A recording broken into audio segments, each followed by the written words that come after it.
हम लोग हमने पहले भी बात की, जैसे आपकी मैंने जो आपने एग्जिट पोल में निष्कर्ष अपने निकाले, आपने एक शब्द इस्तेमाल किया बदलाव, हरियाणा के सेंस में कि ये बदलाव का वोट है पूरी तरीके से। तो कांग्रेस उसकी डिफॉल्ट लाभार्थी है, बिल्कुल, जो याना ने जहां बात खत्म की मैं वहीं से शुरू डिफॉल्ट करता हूं। चॉइस है। डिफॉल्ट चॉइस है। Default अपने किए से कुछ बहुत अच्छा किया वो मैटर नहीं कर रहा। एटलीस्ट हरियाणा में तो नहीं है 10 साल में तो कुछ नहीं किया। पूरा। ओपोजिशन ने कोई एजिटेट किया हो, कोई धरना प्रदर्शन किया हो, कहीं जनता की आवाज उठाई हो, हाउस में गए, हाउस में तो आवाज उठाई थोड़ी बहुत, लेकिन सड़क पे कहीं नहीं दिखी। सड़क पे तो किसानों और पहलवानों ने उठाई। नहीं, आम आदमी ने उठाई सर सारी हाँ वही आम आदमी। बिल्कुल। तो पॉलिटिकल लोग थे ही नहीं ऑपोजिशन में। ओपोजिशन में जो काम ओपोजिशन को जिस वक्त करना चाहिए था वो किया अभय चौटाला ने। उसने रिजाइन किया, किसान आंदोलन के वक्त कॉन्टेस्ट इलेक्शन किया। जो प्रदीप जी से आप बात पूछ रहे थे, अगर आप इजाजत दे तो उसी बात हाँ, को मैं जवाब देता हूँ। 70 सीटें कह रहे हैं, और हरियाणा में ये इस तरह का मैंडेट कोई नई चीज नहीं है। अगर 70 सीटें आ जाएं तो अचरज नहीं है। बिल्कुल ठीक कह रहे हैं प्रदीप जी, क्योंकि सर हरियाणा में जो व्यक्ति, जो सरकार 2 बार आई है, 2 बार जिसकी हुकूमत बनी है, एक बार बनी 68 से 77 तक कांग्रेस की, चौधरी बंसीलाल मुख्यमंत्री थे। 77 में इलेक्शन हुए तो कांग्रेस को 3 सीटें आई। अच्छा, उसके बाद 80 से लेकर 87 तक फिर कांग्रेस की सरकार थी, चौधरी भजनलाल मुख्यमंत्री थे, 86 में बन गए थे बंसीलाल, 5 सीटें आई। उसके बाद दो बार मुख्यमंत्री बने थोड़े थोड़े टाइम के लिए, ओम प्रकाश चौटाला, एक बार 1 साल के लिए बने, एक बार 5 साल के लिए। 2005 में चुनाव हुए, 9 सीटें आई। 3, 5, 9 नहीं, और फिर और देखिए अब 11 का नंबर है। हाँ, उसके बाद फिर 2005 से लेकर 2014 तक हुड्डा मुख्यमंत्री रहे। हाँ जी। 15 सीटें आई। 3, 5, 9, 15। अब मेरे ख्याल से 11 बीच का आंकड़ा रह गया है।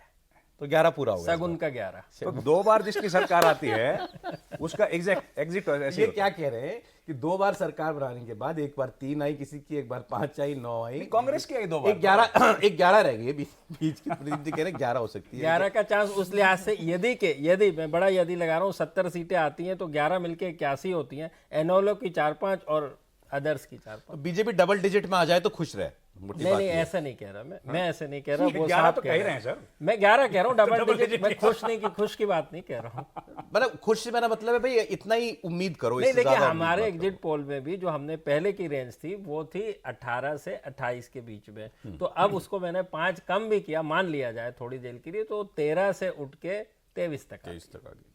नहीं ठीक है, हरियाणा पर और कितनी ही बात करें, वो तो कल हाँ। मुझे लगता है 11 बजे तक 12 बजे तक सब सेटल हो जाएगा। क्या राहुल गांधी सर एक काम और कर रहे हैं। अच्छा। आपने कहा मेहनत करते हैं तो उसका कुछ फल मिलेगा, ठीक है, किसी को भी मिलता है, उसमें राहुल गांधी भी शामिल है। बिल्कुल राहुल गांधी भी शामिल है, मेहनत वो कर रहे हैं, इसमें कोई शक भी नहीं है। हाँ जी। अब वो लेकिन इससे ज्यादा लगता है कि बहुत सोच के एक कॉन्स्टिट्यूएंसी डेवलप कर रहे हैं। जैसे 2014 में जिसको आपने रिवेंज वोटिंग कहा, या डिफॉल्ट कोई ये नहीं तो ये कौन, तो मोदी का ऑल्टरनेट कौन, या मोदी को टक्कर कौन दे सकता है, लोगों उस वोटर ने राहुल गांधी में अपनी एक लीडरशिप देखी। ये 2024 में प्रूव हुआ कई जगहों पर, मानते हैं आप इस बात को?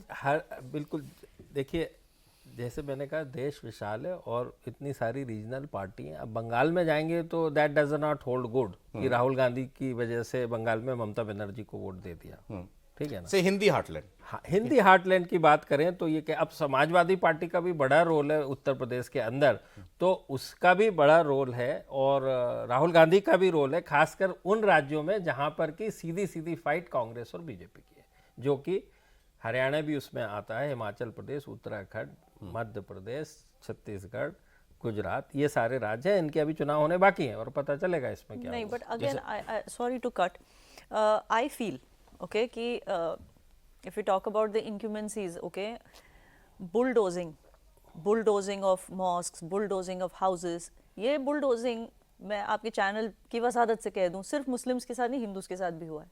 उनकी भी तो छोटी टेम्पल्स को तोड़ा गया, घरों को तोड़ा गया, ये वो किया गया। These are the reasons that he lost. Again, मैं कह रही हूँ, it is revenge voting.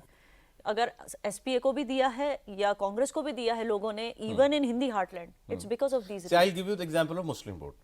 Pradeep ji इसके एक्सपर्ट हैं, वो ज्यादा बताएंगे, लेकिन बीजेपी वाले ये कंप्लेंट कर रहे हैं कि भाई इतना एक तरफा और हमको हराने की नियत से वोट इससे पहले कभी नहीं हुआ, जिसको उन्होंने कई लोगों ने वोट जिहाद कह दिया, कुछ कह दिया, और उनका ये मानना है बायनलाज कि मुस्लिम्स ने इस बार एक तरफा हर जगह, जबकि पिछली बिना बार डिवाइड हुए ये देख के वोट किया, किसको करो कि हराए। जबकि पिछली बार आप देखो, इवन अब मैं आपको गुजरात का ही बता दूं, गुजरात जैसी जगह which was so hyped for that 2002 rights ना, वहां पे 2022 में जब इलेक्शन हुए थे, इवन जो मुस्लिम एरियाज में भी बीजेपी को वोट्स पड़े थे, you know all the Muslim areas I am talking about, उनको बीजेपी को वोट्स पड़े थे, तब तक सब ठीक था.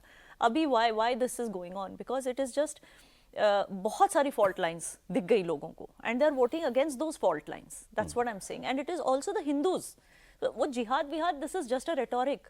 हाउ कैन यू एक्सप्लेन कि अयोध्या में टेंपल मिलने के बाद भी लोगों ने नहीं. बात ठीक है, केवल कोई मुसलमान के वोट से ही थोड़ी हार जाता है. हाँ वही तो बात है. ऐसे हो नहीं सकता. ऐसे होता तो कैसे हो सकता था? जीत कैसे? जीत के लिए तो यदि बाईपोलर जहाँ पे कॉन्टेस्ट हो तो 40% के ऊपर तो वोट चाहिए.